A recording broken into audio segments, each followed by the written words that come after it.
We have 3 steps to take care of for the ragdoll effect: getting all the bones in the rig and parented, making the rigid body simulation, and connecting it to the rig. Get your rig in the position you want it to be ragdolled, and then parent the bones. Oh no, it's all messed up. Our goal is to get the current pose to be the same as the pose when we are in edit mode, so that unparented, the bones are in the same position as before.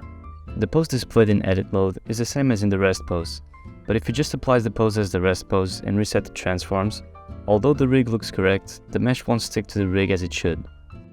So to achieve what we want, select the mesh, duplicate the armature modifier, apply one of them, go to pose mode, select all bones and apply the pose as the rest pose. To make the rig not look like it was ran over by a cargo truck, press Alt-G and Alt-R to reset the transforms. The pose is now how we want it in edit mode. Select the bones and clear the parents. You can also delete the very detailed bones, if there are any, to simplify the simulation. For the rigid bodies, model cubes to the size of the bones, having in mind the size of the body as well. Apply the cube's rotation and scale, set the origin to geometry, add them as active rigid bodies, and calculate their mass. I use the preset Brick Soft. Add a subsurface modifier to have a bit more geometry. Connect the bones in pairs where joints would be.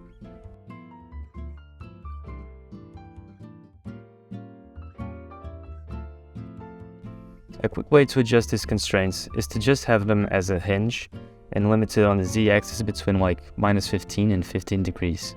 Because if you set it to points, the joints will rotate in a non-humanoid way, and also stretching the whole mesh. For parts that move more, you can use the generic constraint. Set the linear limits to 0 on all axes because we don't want the joints to dislocate, just to rotate. On the angular limits, set them to how you think they would turn. You can use the X, Y, and Z constraints axes to guide you. Here you can see me testing out the values for this elbow joint. Then just do whatever simulation you want. Finally, set a child of constraint from each bone to the corresponding rigid body. If the fingers aren't working properly, set the hands vertex group to include them as well. And it's done! Now you can add a force field or a rigid body to hit him and watch him go.